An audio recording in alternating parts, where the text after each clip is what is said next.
Hello hello hello hello hello.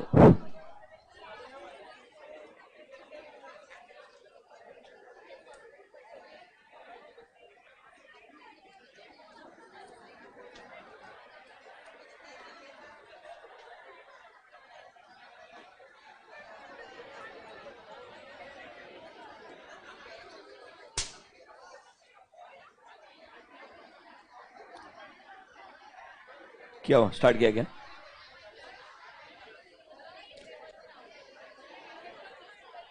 अपने app पे भी स्टार्ट कर।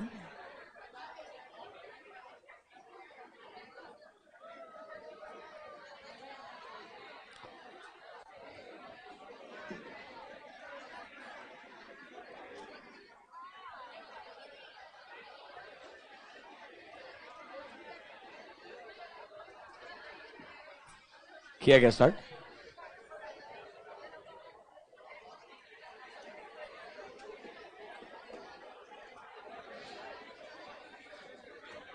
कनेक्टर किधर है?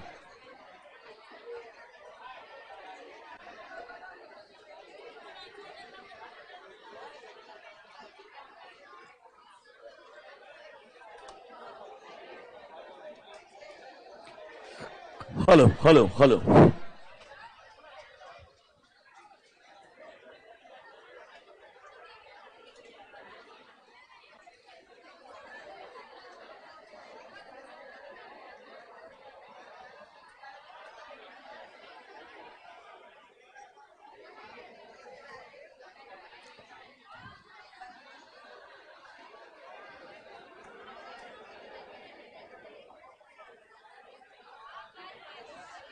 Perfect. Online students, please confirm. Am I audible and visible to you?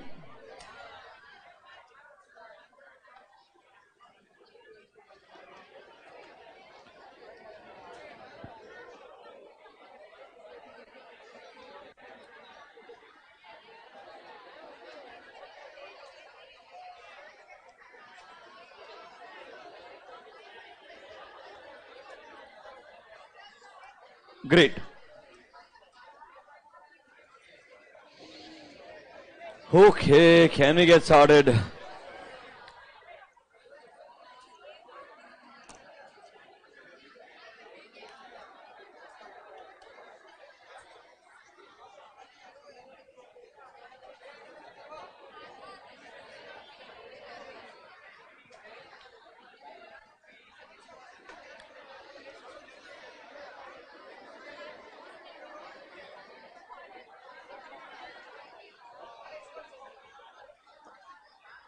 चलो।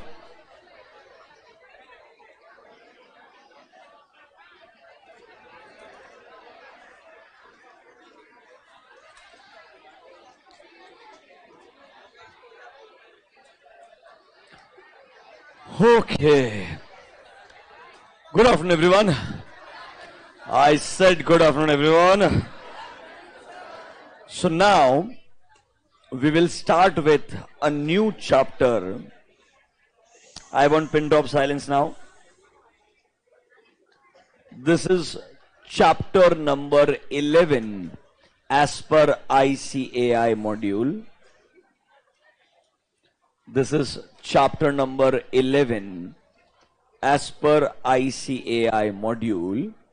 And जो आपके नए सिलेबस में ICAI ने ऑडिटिंग सब्जेक्ट के साथ में एथिक्स वर्ड ऐड किया है, उसका रेलेवेंस इस चैप्टर से है, दैट इज चैप्टर नंबर 11। पहले ही आपको एक क्लियर बात बोल देता हूं, ये chapter exam point of view से बहुत ज्यादा इंपॉर्टेंट है। द रीजन बीइंग, इसमें काफी चेंजेस हैं ओल्ड सिलेबस से in the new syllabus, plus most importantly more than the content, the approach towards this chapter from exam point of view is expected to change. अगर मैं आपको ICAI का section wise weightage बताऊं, सिर्फ chapter 11 specifically has a weightage of 8 to 10 marks. मतलब 2 question confirm इस chapter से आने वाले हैं। तो ये चैप्टर में क्या क्या है, पहले आपको ओवरव्यू देंगे, फिर हमारा अप्रोच क्या होगा इस चैप्टर में आपको बताएंगे। मेरे हिसाब से May 24 and 24, that is the first 2 attempts of new syllabus, there is a very good probability that अच्छे questions from this chapter number 11 will be asked. Look at the name of the chapter. The name of the chapter is Ethics and terms of engagement. तो मैं पहले आपको इस chapter में क्या क्या है उसका ओवरव्यू देता हूं, फिर हम डिस्कशन शुरुआत करेंगे एक बहुत बढ़िया स्टैंडर्ड के साथ में, दैट इज एसे 220। मतलब सर इस चैप्टर में, दैट इज चैप्टर नंबर 11, हमारा कवरेज क्या क्या होने वाला है। यहां पर एसए 210, 220 एंड एसक्यूसी, 3 स्टैंडर्ड्स को आईसीएआई ने अपने मॉड्यूल में लिखा है। एक है एसए 210 जो आप रेगुलर बैच में पढ़ चुके होंगे already, that is called as agreeing the terms of engagement. Honestly इस स्टैंडर्ड में कोई मेजर चेंजेस नहीं है, ये ओल्ड सिलेबस जैसा ही है, बट आपको चेंजेस देखने को मिलेंगे 220 के अंदर एंड एसक्यूसी के अंदर। इन दोनों का अप्रोच सिग्निफिकेंटली बदल गया है। एंड ये दोनों चैप्टर्स बच्चों इतना इंपॉर्टेंट इसलिए भी है, 10 मार्क का वेटेज यहां पे है। एट द सेम टाइम अगर आप सीए फाइनल का फर्स्ट मॉड्यूल का फर्स्ट चैप्टर का नाम देखेंगे, मतलब लिटरली ऐसा मान के चलिए ये 11 that is the last chapter of intermediate है एंड फाइनल का फर्स्ट चैप्टर वो रहेगा क्वालिटी कंट्रोल वापस से। मतलब अजम्पशन है ये जो आप सीख के जा रहे हैं इसी को आप और बेहतर तरीके से एडवांस्ड एस्पेक्ट्स ऑफ फाइनल में समझेंगे। सेम ऑलमोस्ट 6 to 8 मार्क्स का वेटेज फाइनल के अंदर भी रहेगा और स्टैंडर्ड्स वही 220 एंड एसक्यूसी रहने वाले हैं। Is that clear to you? तो सर इस चैप्टर में 3 एसेज हैं, 210, 220 2 एसेज और तीसरा एक अलग standard that is called as SQC, standard on quality control. पहले हम ऑब्वियसली शुरुआत करेंगे 220 के साथ में, बिकॉज ये एकदम अलग स्टैंडर्ड है पूरा का पूरा, आपको एक पूरा ओवरव्यू देंगे, समझाएंगे।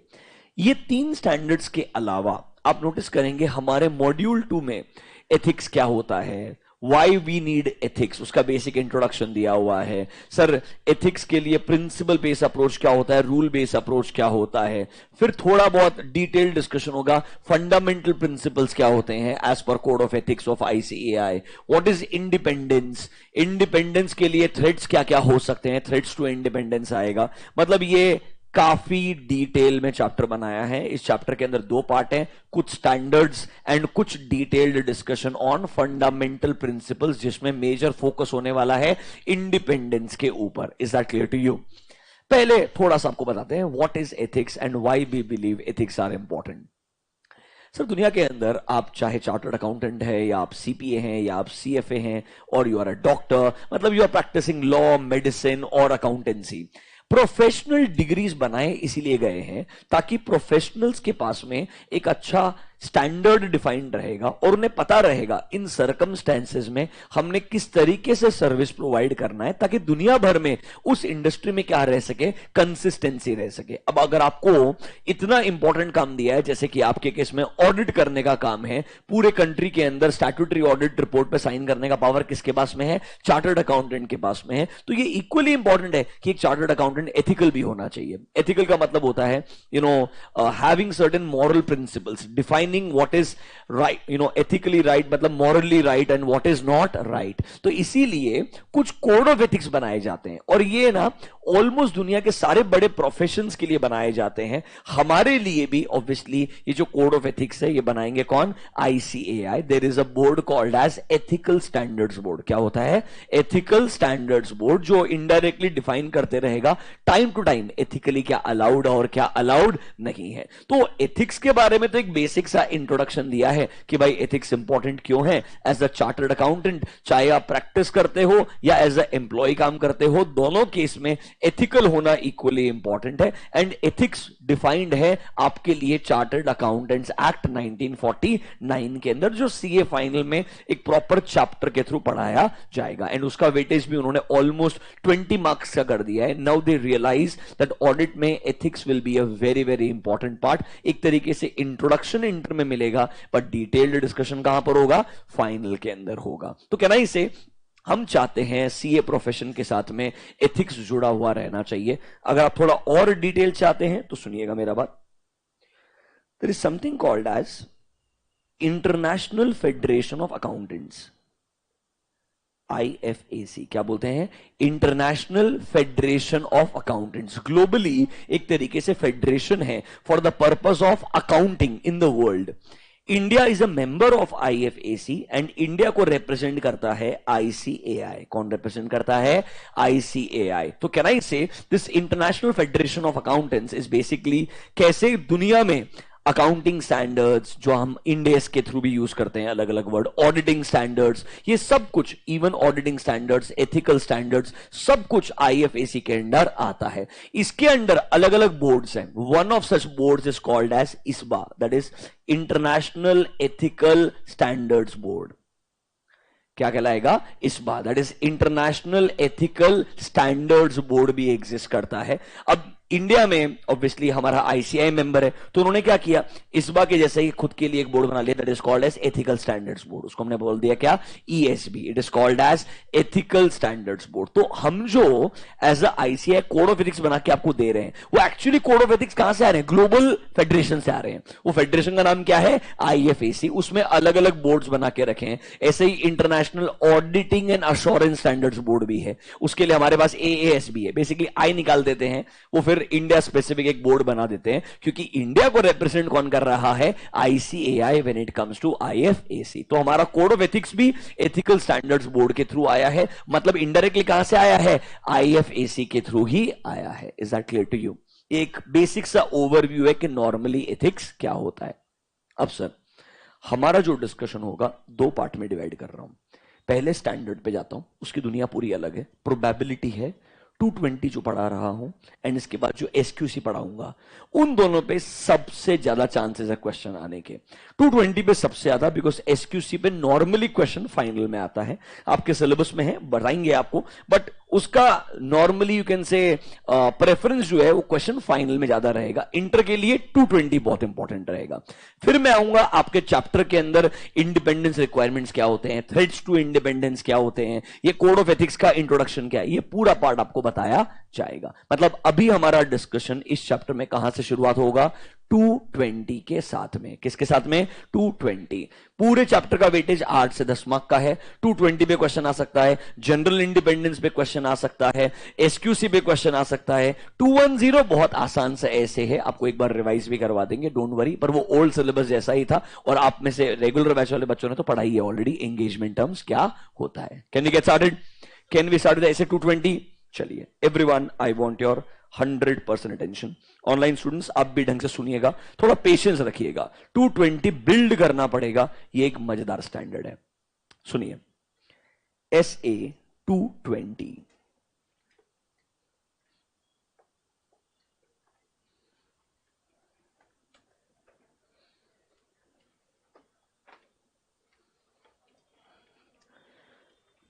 Let's assume a situation. मान लो एक कंपनी है, let's say listed company based out of Pune, अब सर इस कंपनी के लिए ऑडिटर उन्होंने अपॉइंट किया, लेट्स से EY पुणे। EY पुणे को उन्होंने एज अ ऑडिटर अपॉइंट किया। EY PW कोई भी एग्जांपल ले लीजिए, कोई दिक्कत नहीं है। सर अब EY के अंदर there will be a team of people, there will be something called as engagement partner. क्या होगा? Engagement partner. उसके नीचे आपके पास में एसोसिएट डायरेक्टर हो सकता है, there can be senior managers, below that there can be managers, उसके below there can be associates, there can be article 1, article 2, एक जमाना था जब article 3 भी होता था, first year of articleship, second year and third year. Assume कर लीजिए ये सब लोग मिलकर के एक लिस्टेड कंपनी का ऑडिट करने वाले हैं। Can I call all these people collectively, as engagement team, मतलब और people can be called as members, engagement team members मतलब सुनिएगा, you have a engagement partner and साथ साथ में और बाकी लोग इन्वॉल्व रहेंगे जो लोग एक लिस्टेड कंपनी का ऑडिट करने वाले हैं. रिमेंबर लॉ बोलता है you appoint firm as the auditor not the partner. You appoint firm as the auditor. So who is the auditor here? EY Pune. EY Pune को represent एक engagement partner कर सकता है. Let's call the partner as Mr. A. Let's call the partner as Mr. A. अब सबसे पहले mister A के क्या क्या रेस्पॉन्सिबिलिटीज है, मैं आपको 220 का नाम क्या है वो सब बाद में बताऊंगा, छोड़ दो वो इंपॉर्टेंट नहीं, पूरा प्रोसेस सुनते जाओ. 220 का नाम आपको अपने आप ऑटोमेटिकली समझ में आ जाएगा. सर अगर एक लिस्टेड कंपनी का ऑडिट करना है तो सबसे पहले जानना जरूरी है ये एंगेजमेंट पार्टनर की क्या क्या रेस्पॉन्सिबिलिटी है. Sir who is the engagement partner? The one who has signed the engagement letter and the one who is going to sign the audit report. The one who has signed the engagement letter and the one who is going to sign the audit report. Can I call that partner as an engagement partner? Yes. Is he representing the firm in this case? Yes. Who is the auditor? Firm. Firm को represent कौन करेगा? Engagement partner. So question number 1, ये engagement partner का क्या responsibility है?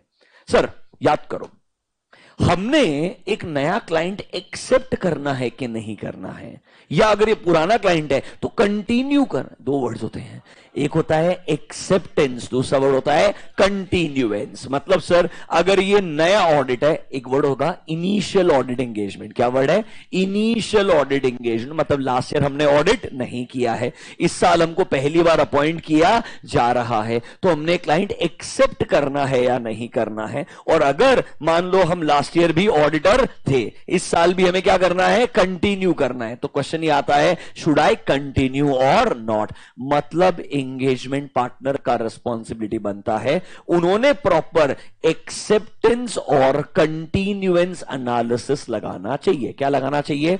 Acceptance और continuance analysis लगाना चाहिए. किसका रिस्पॉन्सिबिलिटी है सर? ये एंगेजमेंट पार्टनर का. सर कहना इसे कि एनालिसिस होना चाहिए, उसके बाद ही ऑडिट एक्सेप्ट करना चाहिए.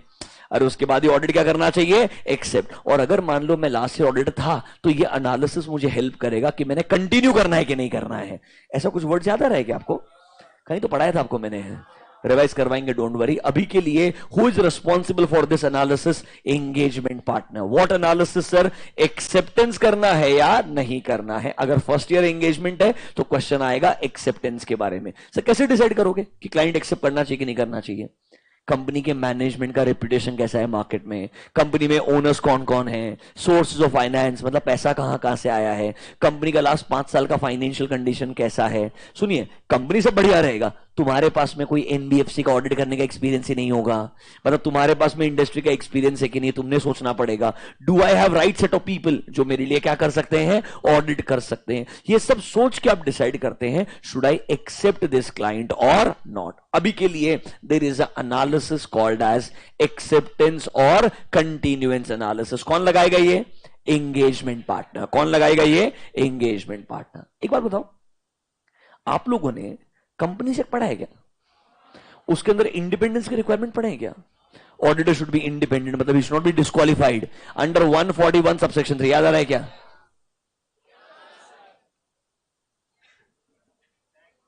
तेरा बर्थडे कल था ना, आज गाली खा सकता है ना, सीधा बैठ. 141 subsection 3. Have you heard of disqualification of an auditor? Have you heard of disqualification of an auditor? मेरा आपसे क्वेश्चन है, वो जो इंडिपेंडेंस की रिक्वायरमेंट है वो सिर्फ एंगेजमेंट पार्टनर को अप्लाई करते हैं या बाकी सबको भी अप्लाई करते हैं? याद है कि आपके इंडिपेंडेंस रिक्वायरमेंट्स, अरे इनडेटनेस का लिमिट था, गारंटी का लिमिट था, you should not hold any share in the company. अरे याद आ रहा है क्या? ये पढ़े होंगे ना आपने. 141 subsection 3 disqualification of an auditor. वो सिर्फ एंगेजमेंट पार्टनर को एप्लीकेबल है या सबको एप्लीकेबल है? डिस्क्वालिफिकेशन सिर्फ एंगेजमेंट पार्टनर या all? Who should be independent? The signing partner or all the people should be independent? Law का इंटरप्रिटेशन बोलता है all the team members. I am not saying all the members of the firm, नहीं बोल रहा मैं. All the people working in the firm नहीं, all the team members. इसीलिए word क्या बोला है? Engagement team member. ये सब के सब क्या होने चाहिए? इंडिपेंडेंट होने चाहिए.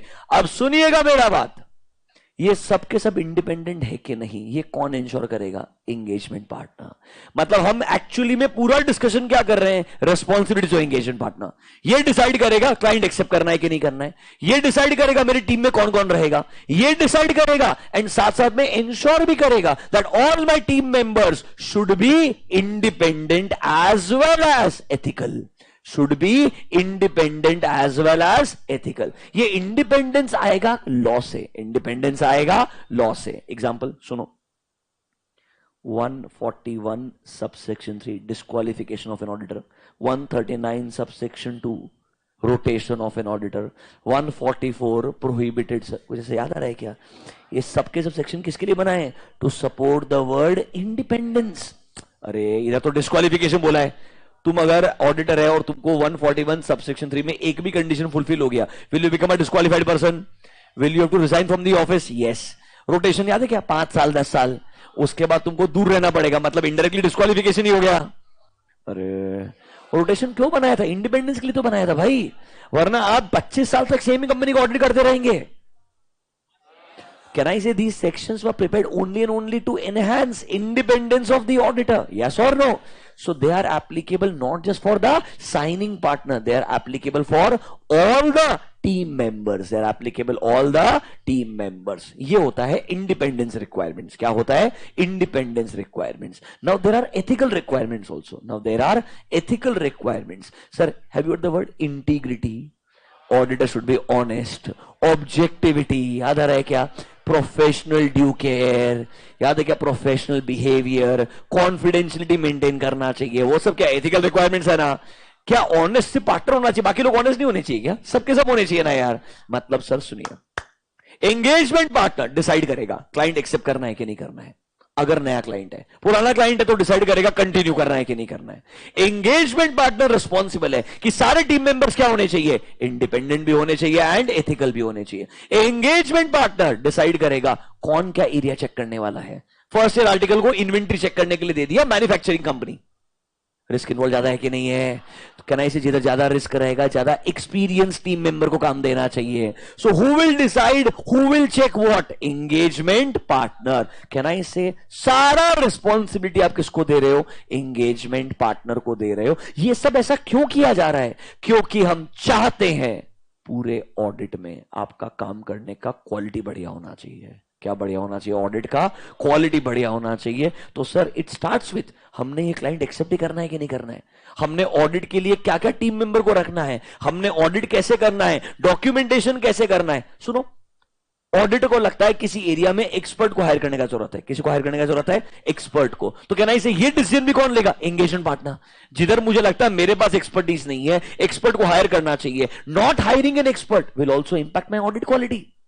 Not hiring an expert will also impact my audit quality. So should I say ये सब चीजें हम चाहते हैं ऑडिट के क्वालिटी को इंप्रूव करने के लिए हमने क्या बना दिए हैं? रेस्पॉन्सिबिलिटीज बना दी है। किसके लिए रेस्पॉन्सिबिलिटीज बना दी है? Engagement partner. किसके लिए रेस्पॉन्सिबिलिटीज बना दी है? Engagement partner. मतलब इन सिंपल टर्म्स 220 में आपने एक ही बात बोली है, there is a very important person engagement partner, उसकी बहुत सारी क्या है? रेस्पॉन्सिबिलिटीज है। इतना समझ में आया क्या?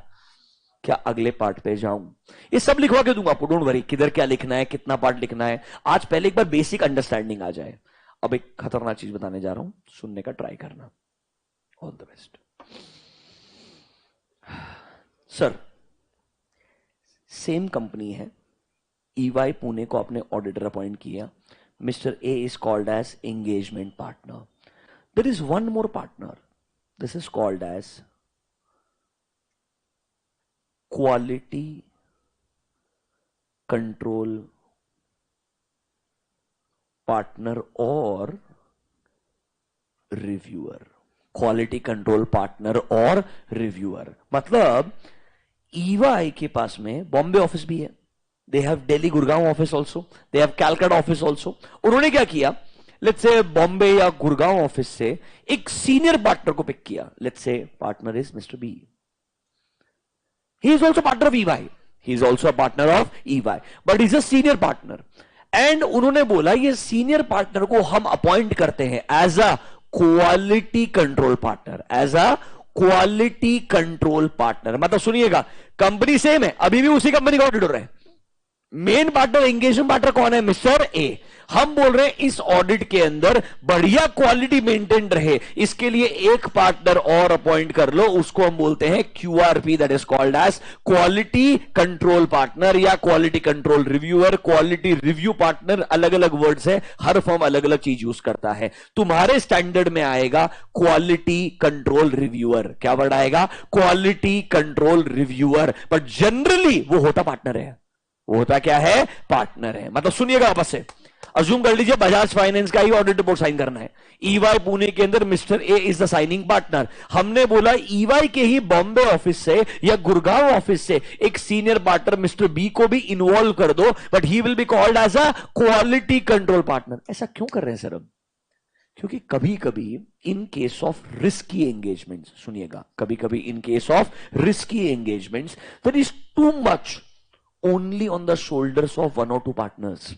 मतलब एक पार्टनर जो मेन साइन करने वाला है उससे एक्सपेक्टेशन बहुत ज्यादा है, तो हम चाहते हैं कभी कभी ऐसा ना हो कि वो पार्टनर थोड़ा बहुत मैकेनिकल अप्रोच के अंदर स्टक हो जाए और शायद हमारा ऑडिट क्वालिटी कॉम्प्रोमाइज हो जाए। क्या कॉम्प्रोमाइज हो जाए? Audit quality. It's always better to have a 4 eye check.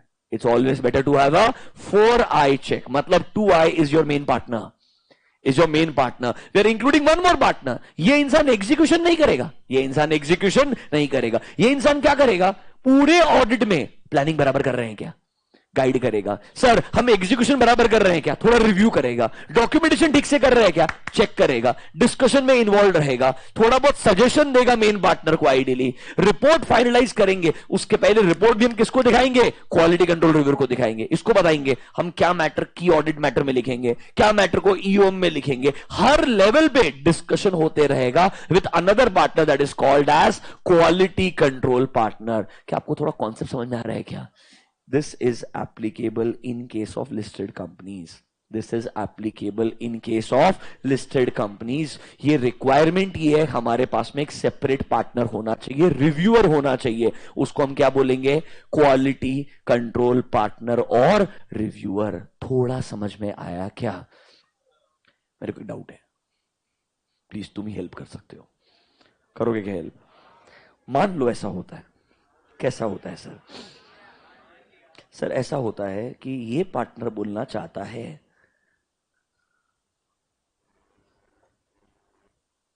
Qualified opinion, ये पार्टनर बोलना चाहता है क्वालिफाइड ओपिनियन, एंड जो दूसरा पार्टनर है ये बोलना चाहता है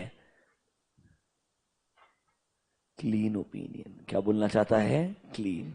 मतलब there is a difference in opinion, there is a difference in opinion. एक क्वालिटी कंट्रोल पार्टनर है, दूसरा आपका एंगेजमेंट पार्टनर है। एक को लगता है, वैसे how many types of opinion do we have? How many types of opinion do we have? Confirm तो ही है ना? कौन कौन सा? Modified and unmodified. Types of modification confirm है ना? कौन कौन सा? Qualified, adverse, disclaimer. कौन सा मॉडिफिकेशन कब आएगा? एक टेबल में बताया था, परवेसिव वर्ड बताया था, याद है ना? पक्का? Very nice. अभी सुनो शांति से, वापस क्वेश्चन पे आ जाओ। कुछ एक चीज तुमको बता दो ना जो तुमको आते तो तुमको अच्छा लगता है, थोड़ा तुम्हारा फील गुड फैक्टर के लिए तुमको ऐसा जानबूझ के सेम क्वेश्चन पूछता रहता हूं। एवरीवन सुनिए, सर एंगेजमेंट पार्टनर को लगता है आना चाहिए qualified opinion, but the quality control reviewer believes clean opinion आना चाहिए। या मान लो इसको एडवर्स भी लग सकता है, whatever it is, but there is a difference in opinion. There is a difference in opinion. क्या करोगे इस केस में? बताओ, तुम ही गाइडेंस दे सकते हो यार। बोलो क्या करना चाहिए? ऐसा हो ही नहीं सकता है। क्या चूज करोगे? क्वालिफाइड मतलब you will go with engagement partner और quality control partner? How many of you think sir we will go with the engagement partner? He is the signing partner sir ultimately. अच्छा, how many of you think sir this, आपने बोला था मोर senior partner, बोला था आपने, ऐसा is more experience, so how many of you think we should go ahead with the quality control partner? Depends, events नहीं है।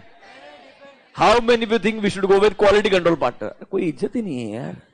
उसके आगे लिखा क्वालिटी कंट्रोल, इतना अच्छा अच्छा वर्ड लिखा है, इतना बढ़िया डेजिग्नेशन दिया है आपको। चलो ये वो इट डिपेंड्स वाला कौन पब्लिक है, जरा बोलो। अच्छा, ये बहुत अच्छा है सर, अलग अलग रिपोर्ट दे देंगे।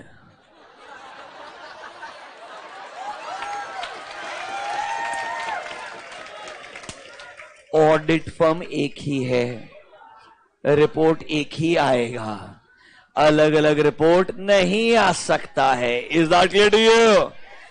ऑडिटर एक है मतलब रिपोर्ट तो एक ही आएगा। तो बताओ फिर क्या रिपोर्ट देने का, तुम बोलो,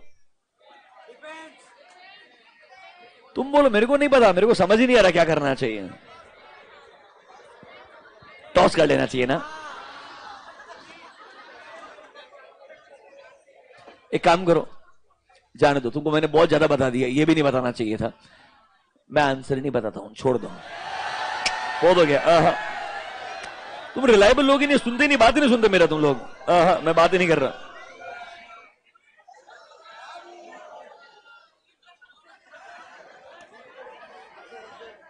सुनिए, चलो आपको आंसर दे देता हूं यार। स्टैंडर्ड्स ऑन ऑडिटिंग क्या बोलते हैं, सुनिएगा। अदर मैटर पैराग्राफ में लिखेंगे, अरे नहीं भाई, हम इधर रिपोर्ट डिसाइड नहीं कर।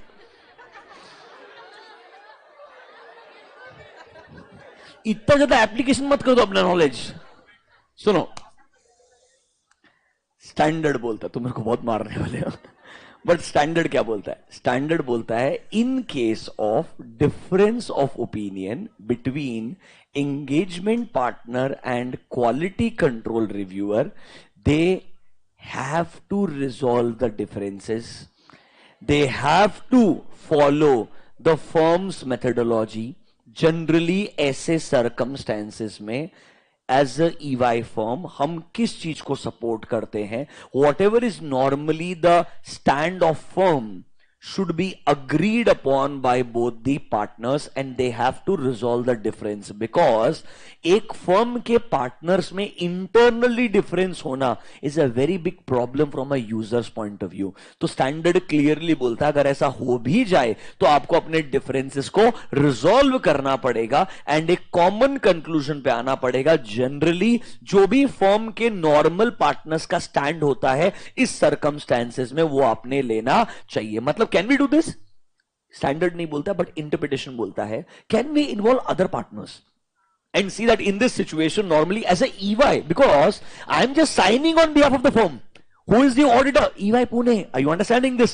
हम लोगों ने एक शायद मे भी कुछ और पार्टनर से कंसल्ट करना चाहिए कि ऐसे सर्कमस्टेंसेस में आप लोग क्या रेकमेंड करोगे? Should we go with a modified opinion और should we go with the unmodified opinion? Whatever is their recommendation as a firm, हमारा वो डिसीजन होकर के रिपोर्ट में जाना चाहिए। मतलब डिफरेंसेस हो सकते हैं पर वो क्या करने चाहिए? रिजॉल्व करने चाहिए। Is that clear to you?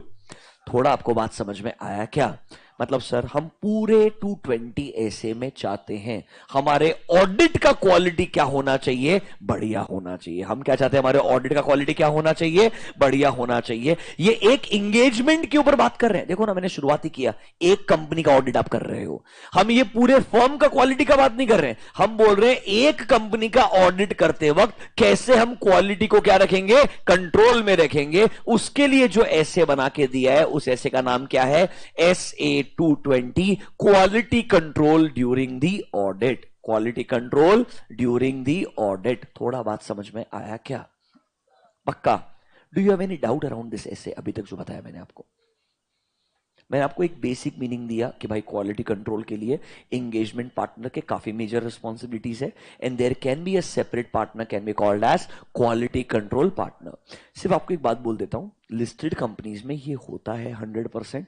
And quality control partner ना from initial phase of audit involve होता है। मतलब लिटरली इनसे कंसल्ट किए बिना फाइनल रिपोर्ट पे साइन नहीं होता है।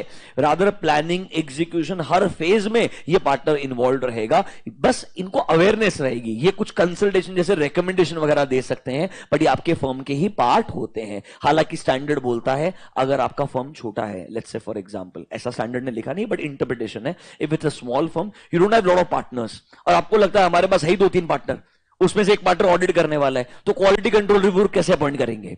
तो can we appoint a external person as a quality control partner? हाँ, स्टैंडर्ड उसको भी क्या करता है, अलाउ करता है। मैंने तो इंटरनल पार्टनर को अपॉइंट किया ना ईवाई के अंदर ही। Can it be a person outside your firm also? Yes, allowed है, but that person should be a chartered accountant holding a COP, मतलब एक क्वालिफाइड पर्सन होना चाहिए। थोड़ा बात समझ में आया क्या? यस और नो? आगे बढ़े क्या? नोटबुक में जाइए, चलिए थोड़ा SA-220 को लिखना शुरू करते हैं। आइए, SA-220, write down the name. SA-220, write down the name. Quality control for an audit of financial statement. Write down the name. Quality control for an audit of financial statement.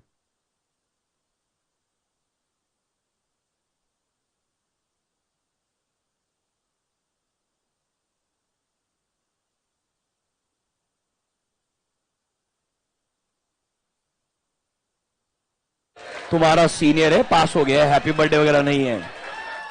वो बाहर wait कर रहा था, इसलिए मैं 10 minute wait कर रहा है। हमारा टॉपिक खत्म हो गया, इसलिए उसको बुलाया। ठीक है, क्या नाम बेटा तेरा? प्रणव पाटनकर। तेरे को बात करने का इनसे?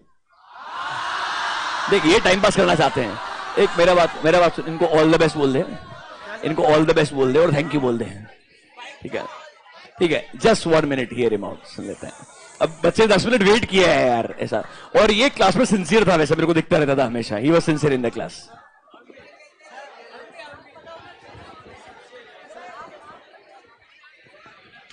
Hello hello.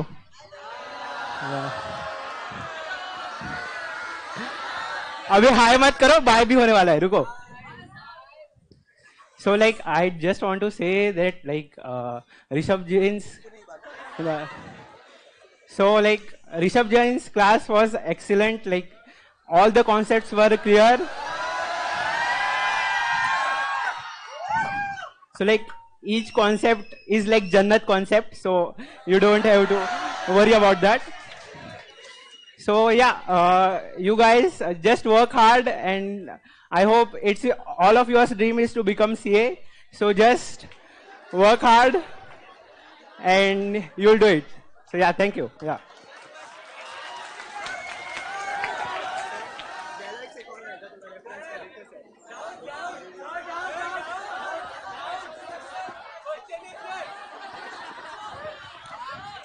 तुम लोग कैसा बच्चों को परेशान करते हैं ना, वो तुमसे कुछ कदम आगे है, उसने मेहनत की है, पास हुआ है, तुम उसको ऐसा इरिटेट कर रहे हो यार। ऐसा डिमोटिवेट नहीं करने का किसी को भी। मैं ना 6 महीने बाद तुम्हारे साथ ऐसा करेगा, बता रहा हूं। फिर ऐसा होप तो है ना तुम्हारे को, तुम भी आएगा इधर।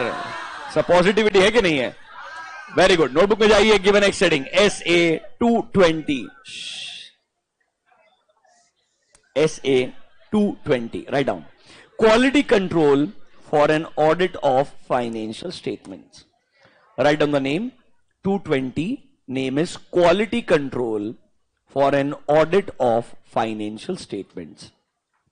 Quality control for an audit of financial statements. Under this, write down point number A. As per SA-220, under 220, point number 1. As per SA-220, the objective of the auditor, as per SA-220, the objective of the auditor is to implement, the objective of the auditor is to implement quality control procedures, quality control procedures at the engagement level, quality control procedures at the engagement level that provides, at engagement level that provides the auditor, that provides the auditor with reasonable assurance, that provides the auditor with reasonable assurance regarding the following. Regarding the following. Point number 1. The audit complies with. Point number 1. The audit complies with all professional,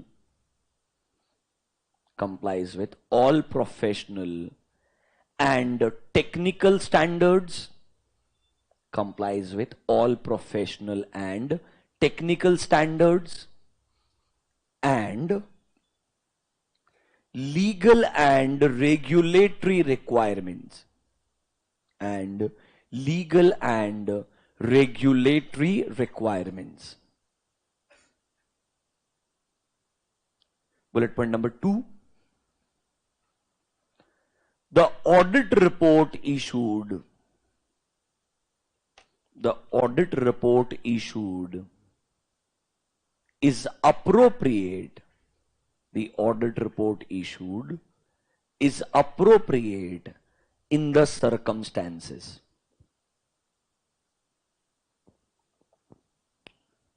Audit report issued is appropriate in the circumstances.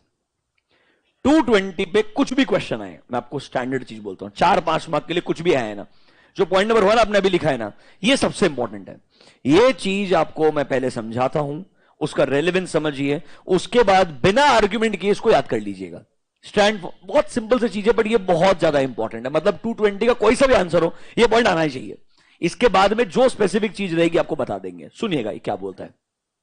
220 पूरे ऐसे का, look at the name of the ऐसे, quality control. क्या बोला sir? Quality control for an audit. Can I से एक specific audit engagement का बात कर रहा है।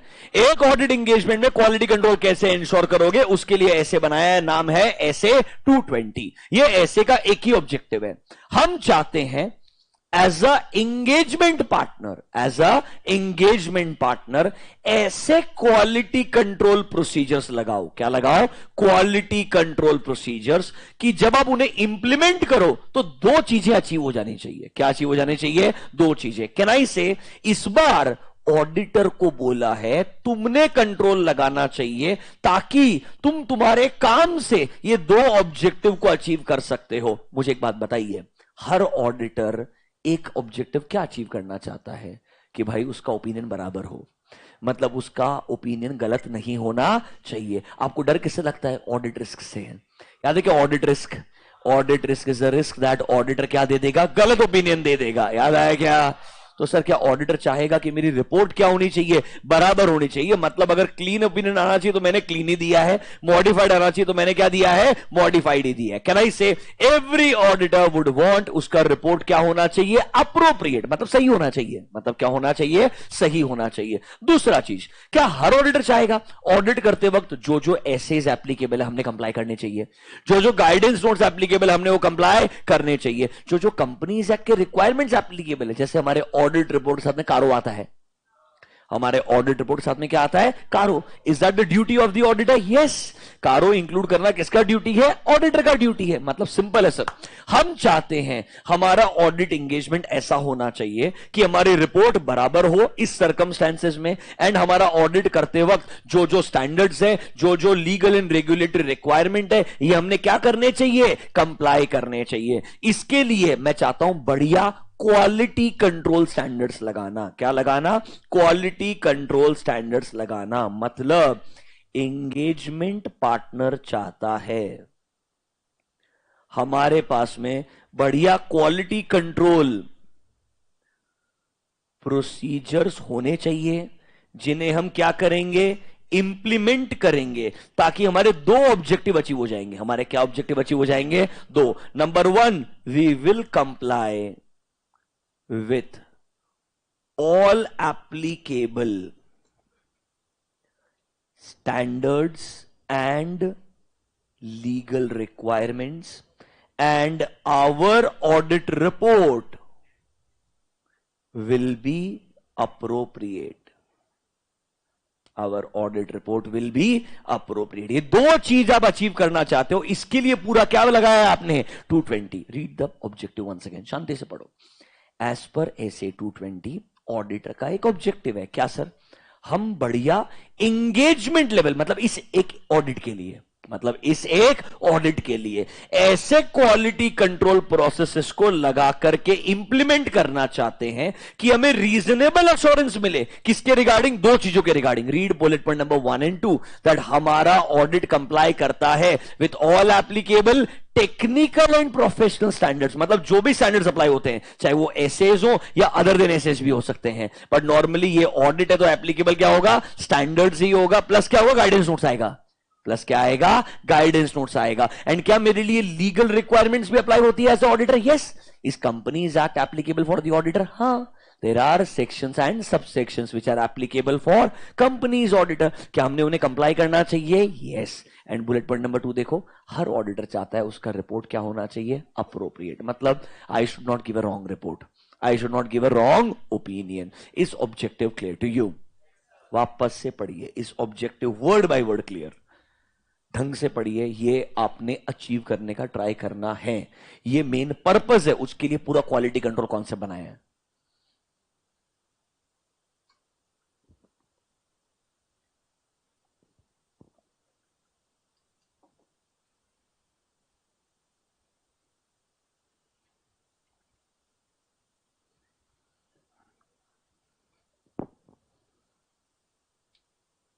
ठीक है, write down point number 2. This was point number 1 of 220. Write down point number 2. Engagement partner is responsible for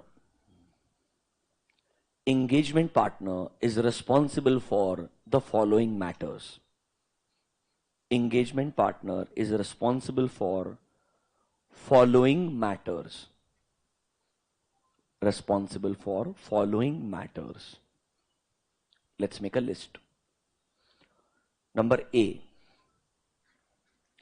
leadership responsibilities. Responsibility for following matters. Number A, leadership responsibilities for quality on audit. Leadership responsibilities for quality on audit. Number B, compliance with applicable ethical requirements. Compliance with applicable ethical requirements, including independence. Compliance with applicable ethical requirements, including independence.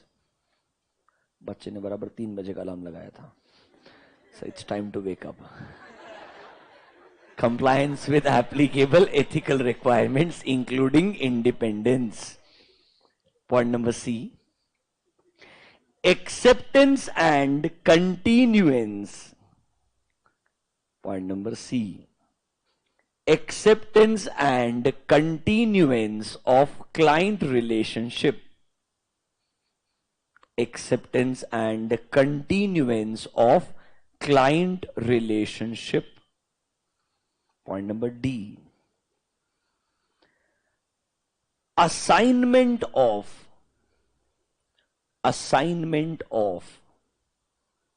appropriate engagement team members. Assignment of appropriate engagement team members. Number E, for overall engagement performance. For overall engagement performance. For overall engagement performance. And the last one, monitoring. And the last one is monitoring. देखो, आपकी किस्मत बढ़िया हुई तो ऐसे 4 mark के लिए पूछेगा यही लिस्ट लिख के दे दो, तो आपने ये जो पॉइंट नंबर 2 लिखा है 1 and 2, आपका आंसर खत्म हो गया। पूरा ऐसे लिटरली ये सब हेडिंग पढ़ना है, जैसे सब हेडिंग खत्म होगा ऐसे खत्म हो जाएगा। मतलब मुझे ऐसे में सिर्फ एक ही चीज पढ़नी है, एंगेजमेंट पार्टनर की रेस्पॉन्सिबिलिटीज। जरा शांति से 2 मिनट दिमाग को ऐसा try to bring it back. Name of the 220, quality control for audit. Sir मतलब मेरा मेन ऑब्जेक्टिव क्या है? ऑडिट का क्वालिटी बढ़िया होना चाहिए। इसके लिए आप क्या चाहते हो? हम चाहते हैं कि आप जब ऑडिट कर रहे हैं, whatever standards needs to be complied should be complied, whatever legal requirements needs to be complied should be complied. ये हम इंश्योर करना चाहते हैं. नंबर 2, हमारा रिपोर्ट कैसा होना चाहिए? अप्रोप्रिएट. मतलब माई report should not be wrong. मतलब मेरा ओपिनियन क्या नहीं होना चाहिए? गलत नहीं हो. याद है क्या ऑडिट रिस्क? एक ही सिचुएशन था. क्या सिचुएशन था? What is audit risk? जब आना चाहिए मॉडिफाइड, ऑडिटर ने दिया clean. Can I call this risk as audit risk? Can I say हम चाहते हैं ये रिस्क रिड्यूस रहे, इसके लिए वो बोलता है बढ़िया ऑडिट के अंदर क्वालिटी कंट्रोल लगाओ. बस वो क्वालिटी कंट्रोल क्या है? पॉइंट नंबर 2 में लिख के दिया है. बेसिकली 1 अचीव करने के लिए 2 लगाना पड़ेगा. मतलब 1 is your objective. To achieve the objective you have given responsibilities to the engagement partner. एक बार जरा लिस्ट देखो कि रिस्पॉन्सिबिलिटीज का क्या क्या रिस्पॉन्सिबिलिटी दिया है बेचारे एंगेजमेंट पार्टनर को. एक आध भी समझता है क्या आपको इसमें से? कोई एक आध पॉइंट भी? मतलब कुछ एक भी नहीं समझा? चलो एक एक करके पढ़ाएंगे. अभी क्या करेंगे?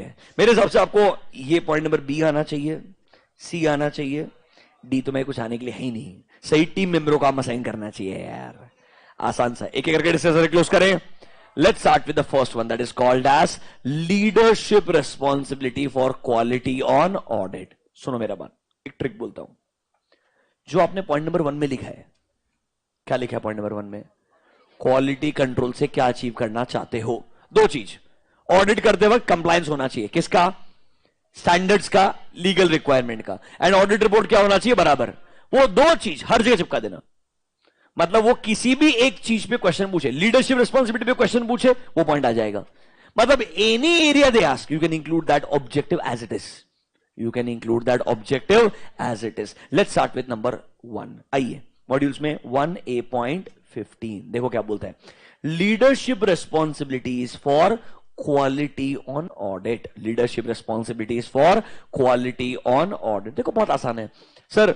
हम चाहते हैं हमारा जो एंगेजमेंट पार्टनर है वो रिस्पॉन्सिबिलिटी ले कि पूरे एंगेजमेंट का क्वालिटी कौन इंश्योर करेगा? एंगेजमेंट पार्टनर इंश्योर करेगा. बराबर है. एंड सर वो कैसे इंश्योर करेगा? पॉइंट नंबर इसके थ्रू. देखो the importance of the quality. मतलब जो भी हम काम करेंगे it should comply with professional standards and legal and regulatory requirement. Our audit report should be appropriate in the circum. ऐसा लग रहा है कि सब कुछ सेम ही है. नोटबुक में जाइए. Let me help you in writing such small small answers. एक एक नोट बनाएंगे, नोट बना के क्लोज करते जाएंगे. तो हमने रेस्पॉन्सिबिलिटीज की लिस्ट बनाई. पहले ही पॉइंट है लीडरशिप रेस्पॉन्सिबिलिटी. उसके ब्रैकेट्स में लिखिए नोट नंबर 1. लीडरशिप रेस्पॉन्सिबिलिटी के ब्रैकेट में लिखो note number 1. Right down note number 1. Note number 1 का नाम रहेगा leadership responsibilities for quality on audit. Note number 1, the name is Leadership Responsibilities for Quality on Audit.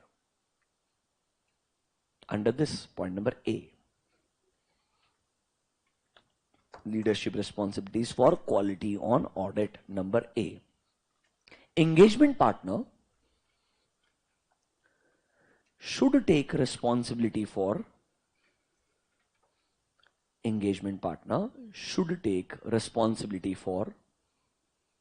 overall quality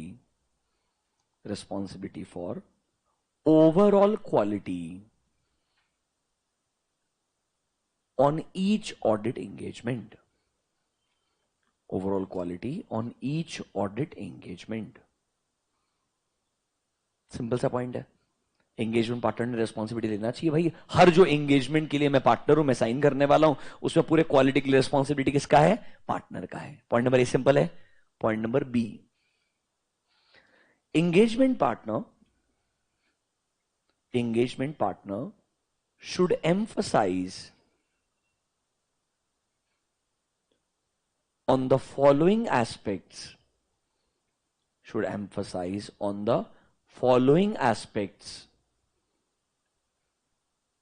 To ensure audit quality. Emphasize on the following aspects to ensure audit quality. अब देखो आपने पहले point में बोला कि तुम responsible हो, मैं बोला ओके. अब ये रेस्पॉन्सिबिलिटी के लिए मैंने करना क्या है, मैंने फोकस करना है 4 चीजों पे. Write down bullet point number 1, I should emphasise on the following aspects. अगर मैं बढ़िया ऑडिट क्वालिटी मेंटेन करना चाहता हूं, 4 में से 2 चीजें सेम रिपीट होकर आने वाली है. Bullet point number 1, performing work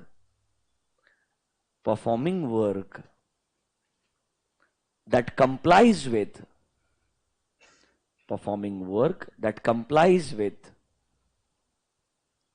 applicable professional standards,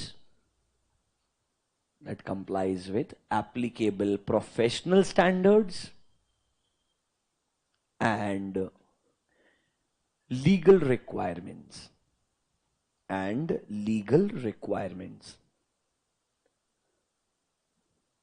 Professional standards and legal requirements. Bullet point number 2, issuing audit report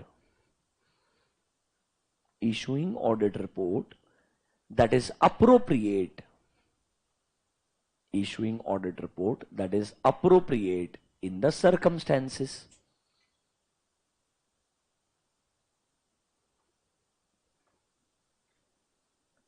Bullet point number 3, complying with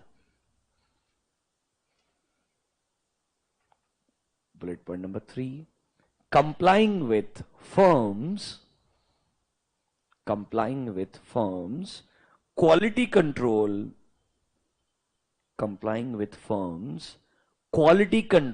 policies and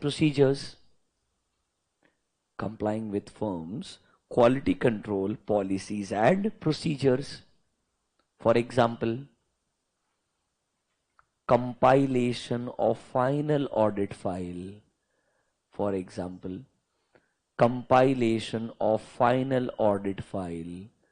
Should be done within 45 days. No sir, it is 60. अरे useless fellow, you writing the firm का policy. SQC 60 बोलता है. Firm तो अपना policy कम भी बना सकता है. और हमने ऑडिट खत्म किया, हमने हमारे ऑडिट फेलो क्या करना चाहिए, कंपाइलेशन करना चाहिए with in 45 days. This is an example. Firm का अपना पॉलिसी हो सकता है भाई, तो क्या हमने हमारे फर्म के पॉलिसी को फॉलो करना चाहिए? यस. इस बुलेट पॉइंट में 1 2 3 क्लियर टू यू? देखो एकदम सिंपल है यार, शांति सोचो. हेडिंग ही एकदम अपने आप में आसान है. लीडरशिप का रिस्पॉन्सिबिलिटी किसका है? एंगेजमेंट पार्टनर का है. मैं क्या चाहता हूं, मेरे पूरे ऑडिट एंगेजमेंट में बढ़िया क्वालिटी होना चाहिए. तो मैंने किस पे फोकस करना है कि भाई काम करते वक्त हर मेरे टीम मेंबर को पता होना चाहिए comply with SS, comply with law and regulatory requirements. They all should know my report should be appropriate. मतलब मेरा रिपोर्ट गलत नहीं होना चाहिए. जो भी हमारे फर्म के खुद के पॉलिसीज रहेंगे, जो भी हमारे फर्म के, वैसे SQC 60 डेज बोलता है, पर मेरे फर्म का पॉलिसी तो अलग भी हो सकता है ना यार. जो भी मेरे फर्म का क्वालिटी कंट्रोल पॉलिसी है, उसको हमने क्या करना चाहिए, कंप्लाई करना चाहिए. अरे हाँ या ना. एक एग्जाम्पल बोलता हूं, सुनिए शांति से. EY पुणे के पास में बजाज फाइनेंस का ऑडिट है, और लेट्स से फर्म का इंटरनल पॉलिसी है, अगर हमारे पास में किसी लिस्टेड कंपनी का ऑडिट है ना, तो ये जो सिर्फ एंगेजमेंट टीम है ना, इसके पास तो शेयर्स होने ही नहीं चाहिए. इसके अलावा all the employees who are managers and above, they also should not do any trading in Bajaj Finance. ये मेरा इंटरनल पॉलिसी हो सकता है. लॉ क्या बोलता है? They should be independent. I am not part of engagement team, but I am a director of the firm. May be due for partnership in some time.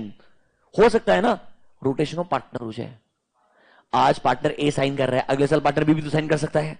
तो ऐसा नहीं होना चाहिए ना बी बजाज फाइनेंस में स्टेक होल्ड करता होगा, B Bajaj finance, ऐसा नहीं होना चाहिए. फर्म के अपने इंटरनल पॉलिसीज होते हैं जिससे वो क्या इंश्योर कर सकते हैं, बढ़िया क्वालिटी ऑफ वर्क इंश्योर कर सकते हैं. Your internal policy should also be complied with. And ऐसे इंटरनल पॉलिसीज हम और स्ट्रिक्ट बना सकते हैं. जितना स्ट्रिक्ट बनाएंगे उतना काम का क्वालिटी क्या होते जाएगा, बेहतर होते जाएगा. Are you understanding this? खत्म हो गया. लीडरशिप के अंदर आपको 2 ही पॉइंट लिखने थे. मैं आपको वही बता रहा हूं, इधर 220 में जो मैंने आपको ऑब्जेक्टिव समझाया नंबर 1 के अंदर, एंड जो मैंने आपको कॉन्सेप्ट समझाया, there is a quality control review concept, वो 2 चीजें दिमाग लगाने वाली थी. बाकी तो लिस्ट पता होनी चाहिए. सिमिलर चीजें रिपीट होते जाएगी. Is leadership responsibility clear to you? Is leadership responsibility clear to you? Write down note number 2. एकदम टाइम पास है. relevant ethical requirements.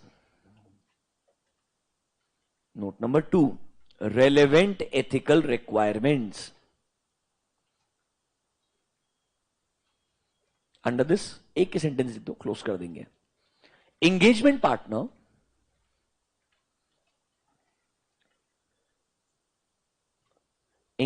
partner should ensure that all the team members, engagement partner should ensure that all the team members complies with,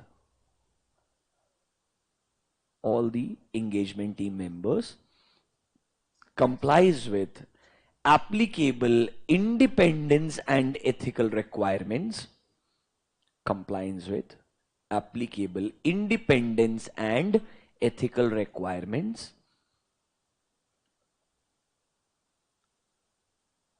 comma,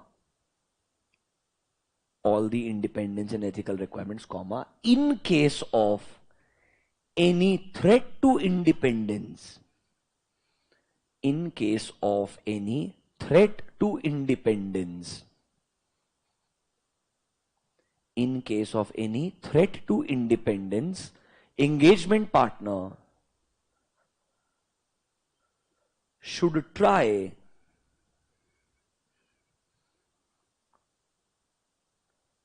to apply safeguards, should try to apply safeguards to independence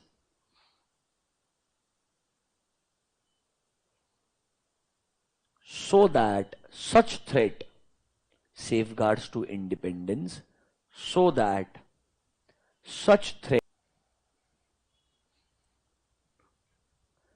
full stop. एक sentence continue करना इसी में, इन case of extreme circumstances,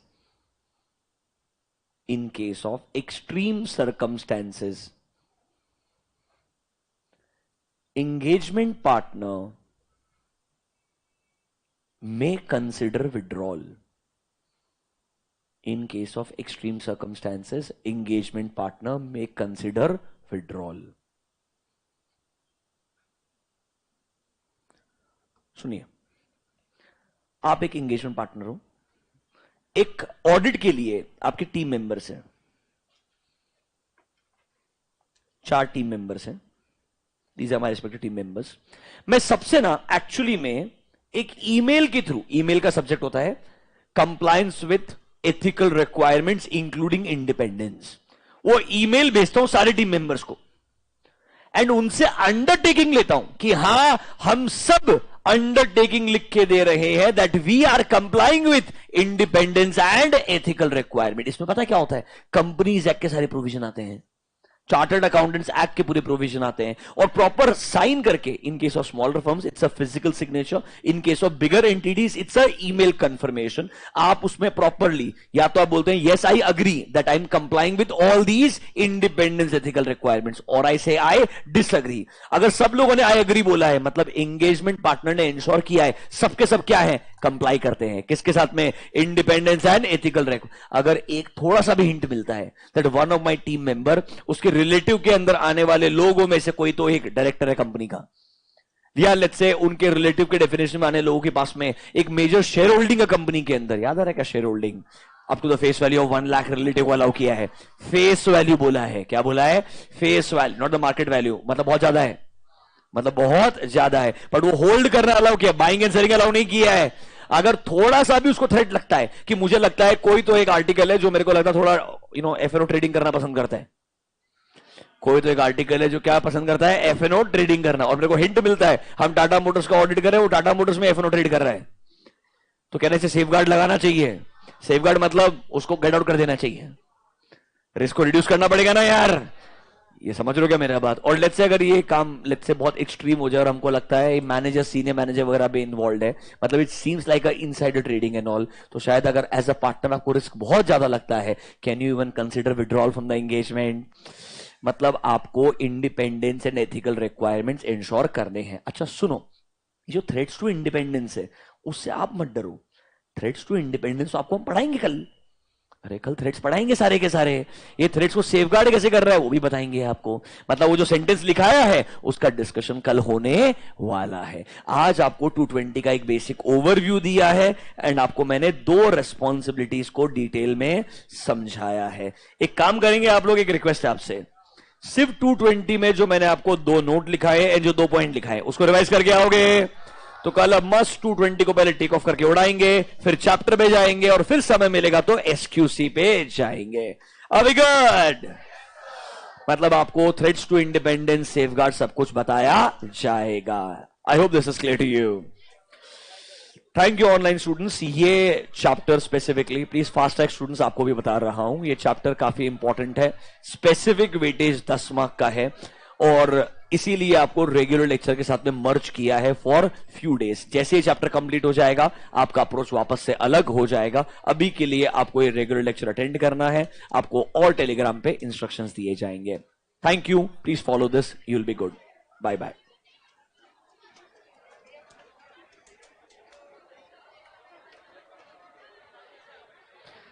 fast students, कल का timing थोड़ा extended रहेगा। You will have 2 lectures, आपको मैं टेलीग्राम चैनल पे इंफॉर्म करता हूं प्रॉपर डिटेल के साथ में। Thank you, bye bye.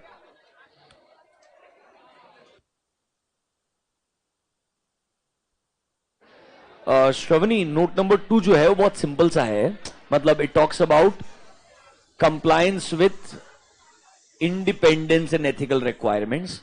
Engagement partner ने इंश्योर करना है सारे टीम मेंबर कंप्लाई करने चाहिए with independence and ethical requirement and कोई भी थ्रेट टू इंडिपेंडेंस अगर मिलता है तो उसे रिड्यूस करने का ट्राई करना चाहिए। This is your note number 2 जो आपको अभी पढ़ाया है। सो लास्ट सेंटेंस था, auditor should, that is engagement partner should ensure. Can I have some silence please, face to face students? Walk out silently, do not talk.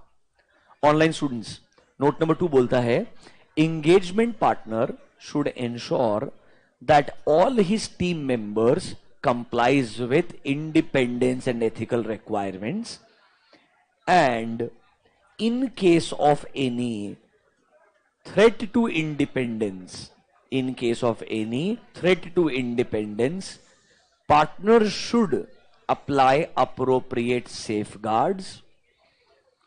Partner should apply appropriate safeguards to eliminate or reduce the threat.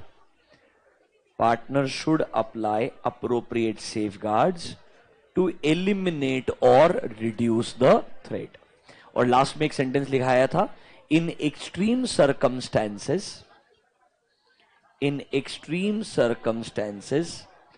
Partner में also consider withdrawal. In extreme circumstances partner में also consider withdrawal. ठीक है, thank you. Fast track students will come back to 701, वापस आएंगे after finishing chapter number 11। पहले chapter 11 complete होगा, then will go back to our standards का revision.